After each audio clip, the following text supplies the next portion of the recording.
You know that sense of overwhelming information you're feeling right now? That's the feeling of watching King Arthur, Legend of the Sword. Most people know the tale of Arthur and the Sword, and there have been countless movies and books written about the topic. And when so many things are written about the topic, there's sort of an expectation and inevitability towards what the story can entail. And Guy Ritchie, the director of King Arthur, is pretty familiar with this.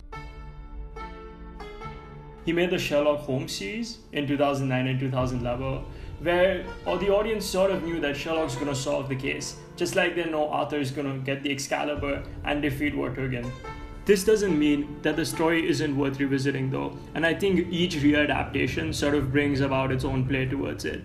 And I do enjoy Guy Ritchie's take towards both Sherlock Holmes and this, but I'm probably not going to revisit any of them anytime soon.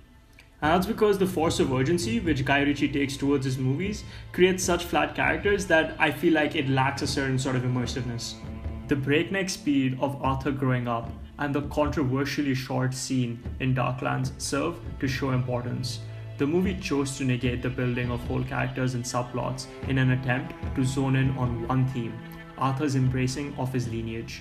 When compared to the amount of time spent on developing characters like his friends and the mage, a staggering amount of time was devoted to Arthur's nightmares. All that mattered was his development in terms of defeating Vortigern. No time was spent without that. The direct impact on the fight with Vortigern was seen as the central theme of the movie.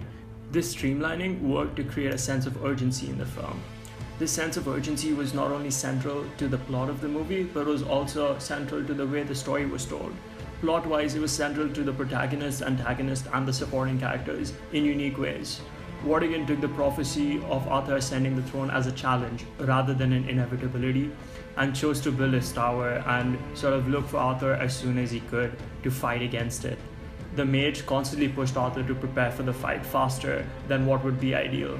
Arthur, after seeing the potential of not fighting Vortigern, chose to go and enter the fight without completely mastering the Excalibur. Guy Ritchie pushes towards getting urgency in his film through the use of montages, speeding up and showcasing importance like we discussed about before. He doesn't look to go towards side action like possibly a romance or other subplots, but decides to focus on a central theme instead.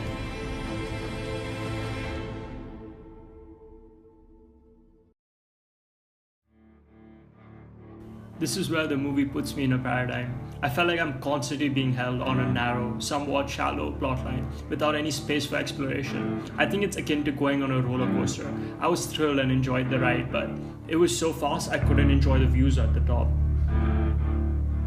The moral for urgency means focus can only be held by one thing, and that's how the characters, especially Vortigern, must have felt. But I'm a viewer, and I want to be engaged with it as an audience. I want to be immersed in the worlds and keep going back to the movies to see what I've missed. In a completely unfair comparison, I find myself watching The Dark Knight and other Nolan movies frequently and still discovering new things as I grow. And that's the problem with King Arthur. Its urgency gives entertainment but sacrifices immersiveness. And whilst I'll want to go on a roller coaster like that from time to time, I'll keep returning to the slow, breathtaking views of the Ferris wheel like immersive movies.